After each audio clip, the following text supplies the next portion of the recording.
Hello and welcome to the channel again. This is Sam trying to spin to win on Swift. Another day, another race. Today we're pulling on the gloves for another Swift fight night. You are terrible. Okay, I get it. I'm not a boxer, but hopefully I can let my legs do the talking today in the club ladder race we're about to do.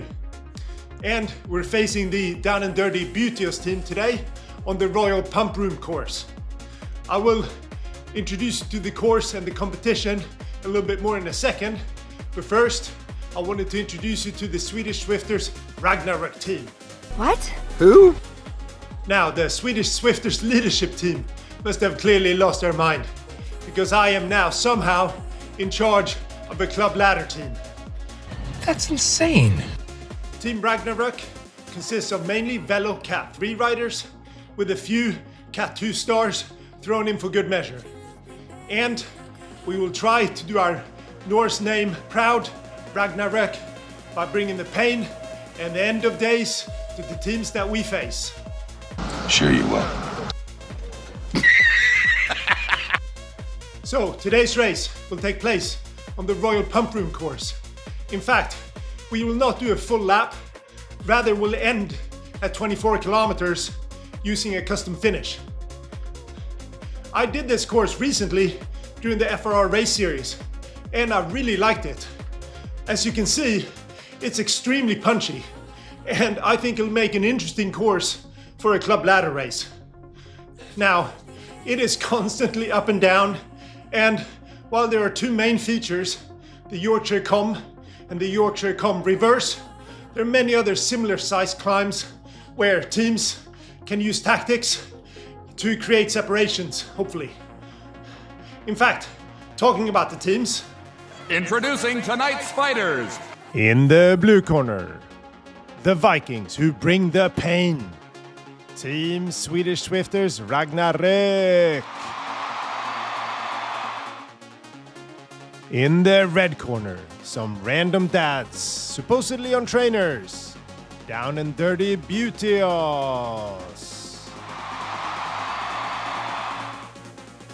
So, here are the numbers comparing the two teams. And yes, there are a lot of numbers. Overall, I think the teams are relatively matched. The Beauteous team seems stronger for efforts over 5 minutes, whereas we seem a bit stronger over shorter time frames. However, they have a very, very strong sprinter in Tommy Dawson, and his numbers are no joke. In fact, I saw him show some of that power on the sprints in yesterday's ZRL race. Our Swift racing scores are similar, but the Beauteous team does edge us in both current and max velo scores. In summary, pretty tough to call this one, I think. Only one way to settle this, I suppose. Let's get ready to rumble! So, as we watch the start of the race here, a few comments on our tactics. As just mentioned, we felt the Beauteous team were stronger over longer efforts, so we planned on initially sitting behind and then covering any attacks that may occur. Then, a bit later, especially if we felt okay, we would see if we could go hard on some of the shorter punchier climbs and check if any of the Beauteous team struggled to keep up. Then we would go again if needed, and if we could drop especially Tommy, then we fancied ourselves in a sprint finish. But as always, most plans go out the window when the race starts. It should also be said that Anton on our team was not feeling well tonight. We didn't have a replacement for him today, so he was just going to cycle around slowly and get us 1 point. So effectively, I guess it was a 4 versus 5 from the start here. The Beauteous team clearly also had a plan, since we can see that Batu took off strongly from the start, and we sent our rider Martin up to cover. They immediately started to get a gap on the rest of the group, as we took it a bit easier in the beginning of the race. We have skipped forward slightly here, and we are now towards the top of the longish drag that starts at around 4 kilometers and is some 2 to 2.5 kilometers long. At this point, Batu and Martin are already over 30 seconds ahead of us, And I can tell from Discord that Martin is starting to get tired already just following Batu's wheel. Martin is a very strong rider, and for him to struggle to hold the wheel shows Batu must have been pushing really hard. And looking back at the footage, I can see that Batu was pushing over 5 watts per kilo up most of the drag. Very impressive indeed. And in the end, Martin decided that the effort was too much for him and he let Batu go and tried to save some energy waiting for the rest of us. We, however, didn't go nearly as hard as Batu and Martin up this drag, but we were still doing reasonable watts. My average was over 300 watts at this point, so we were not hanging about. We can also see that Carlos from the Butios team is a few seconds ahead of the rest of us. I worked a bit on the drag to make sure the gap didn't get too large, but with Carlos being a lighter rider, we always felt we would catch up to him on the descent. So no panic stations yet. We are now approaching the Yorkshire Com, a key feature of this race. As predicted, we had caught up to Carlos, and at this point Martin had also rejoined the group. Batu is now over 50 seconds ahead of us. Wow. So we know that, unless he completely blows up, which is unlikely, he is going to ride away with the win. So the hope is that we're able to shake off one, or ideally more, of the Butios team on this climb. We all pushed really hard on this climb. Looking back, I could see I did my fastest ever climb here. It took me 2 minutes and 24 seconds at an average of 427 watts, or over 5.5 watts per kilo for me, which is a lot. And I think almost all of us set our fastest time on this climb, as I could see a lot of PRs when we crossed the com banner. So this was a hard effort indeed. We all stayed pretty much together for most of the climb, but unfortunately for us, towards the very top, Brian and Martin start to struggle. And as we go through the com banner, they are a couple seconds behind. The Butios team must have seen this, since they kept the pace pretty high as we went down the descent, and this proved a key point in the race, since Brian and Martin were not able to catch back on. So now it's a 2 versus 5, or rather a 2 versus 4, since Batu is now well gone by this point. Another small skip forward, and we are now halfway up the Yorkshire reverse com. The pace had dropped slightly, probably because the Butios team could see that Brian and Martin would not catch back on, and both Nicholas and I were feeling the effort at this point. So an attack by us at this point was not happening. Rather, we were trying to save our energy for the final steep climb at the very end.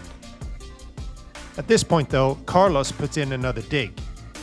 I initially go to cover, but then decide to let him go, as again, I think we'll catch him on the descent, him being a lightweight rider. And also, frankly, if he's that strong that he can go all the way from here, then the more power to him. We still keep the watts reasonably high though, to make sure that his gap doesn't get too big at this point. Another small skip forward, and we're about to go up the penultimate climb. I have now almost caught Carlos again, and the rest are just a few seconds behind me. But as we continue up this climb, we notice that Luke is falling behind. I was surprised, since I know he's a very strong rider, but it quickly becomes apparent that he's having some sort of an issue, since he drops behind very quickly. Must have been a dropout or something, I think. That was really unfortunate for Luke, as I think otherwise he would have been mixing it with the rest of us at the finish line for sure. Okay, finish time. But first, a lovely little steep climb to deal with. Now, who picked this finish? What an idiot. Wait, I did. Still an idiot. I remember this well, and not in a good way, from a recent FRR race where I didn't push as hard as I should have on the steep bit at the start of the climb. So this time I gather some speed right before the steep section and then start pushing. I initially get a very small gap, but the others soon catch up with me. Niklas pushes really hard here and pulls away from the rest of us. I use my power up and just give it whatever beans I have left. Tommy, Matt and I trade places up the climb, with Niklas now some 10 seconds ahead and Carlos now dropped. As we get to the top, we have around 700 meters left. We all get a bit of a breather and then prepare for the sprint. I know Tommy will be very, very difficult to beat, so I try to draft behind him, and when he goes, I try to follow, but he's too strong. I do a final dig, but unfortunately Matt pips me on the line, clearly keen for revenge on me for finishing just ahead of him in the ZRL race on Tuesday night. I then fall off the bike and take my usual fetal position on the floor. First off, we have to be humble and admit this was a clear win to the Butios team. So congratulations to them, too strong for us today. Batu finished in first after an extremely impressive solo effort, averaging close to 400 watts for 20 minutes and over 370 watts or 4.5 watts per kilo for the full race. He sure deserved that win. Super strong, chapeau. The best of the rest was Niklas Heinemark on our team, who had a very strong finish up that last steep incline. Tommy Dawson finished in third, just ahead of Matt Goodlad and myself in fifth. Those two guys took revenge on me today, as I finished ahead of them in the ZRL race on Tuesday. Carlos was not too far behind in sixth, and Luke, who I think would have finished higher if he didn't have a dropout, finished in seventh. Brian, Martin and Anton claimed the other positions. So it looks a bit one-sided, but I think it was a bit closer in reality. It didn't help that Brian and Martin wasn't at their best today, and poor Anton was not feeling well at all. But even so, the Butios team were well-deserved winners on the day. As a quick side note, a brief update on my progress. My Velo score increased from 1771 to 1779, which I'm pleased with. However, I'm not sure whether to laugh or cry at the next figure. Turns out that my Swift racing score has now increased to 691, which means I can only sign up for the top category in normal Swift races. I suppose I should be proud of that achievement, and they say the numbers don't lie. Well, clearly they do.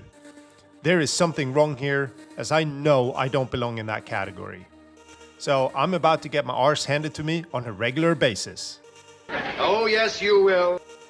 Well, I guess they say you will get better competing against better competition. Again, clearly they have no idea what they're talking about. And neither does this guy. All right, post-race thoughts. Wow, tough race. Fun, but tough. Sorry to Luke on the Butios team, who I think must have had a dropout. And also to Anton on our team, who wasn't feeling well, but still pedaled around for a point. Chapeau, Anton, thank you very much. And congratulations to the overall Butios team. Very strong today. Chapeau. And of course to the winner, Batu, I think, who put out some serious watts and pretty much rode solo the whole way through, like a long time trial. Martin on our team tried to stay with him for a while, but got burnt and had to drop back. So again, very, very impressive ride from the winner. For the rest of us, we pretty much stayed together, up and down. Carlos on the other team, who's a lightweight climber, pushed pretty hard on the climbs, but we caught him on the descents. And then we got towards the end. Luke had an unfortunate dropout, as I'm sure he otherwise would have featured at the finish with the rest of us. Niklas pulled away from us in the last hill, so a very strong ride from him at the end. And then it was me, Tommy, and Matt Goodlad, who sprinted for the end. And Tommy won that one. He's a very strong sprinter. And I got pipped on the line by Matt, so congrats. Roles reversed from yesterday's ZRL race, I think there, Matt. So overall, Butios team, worthy winners. We fought hard, but not good enough today. We'll take that one on the chin and come back stronger for it.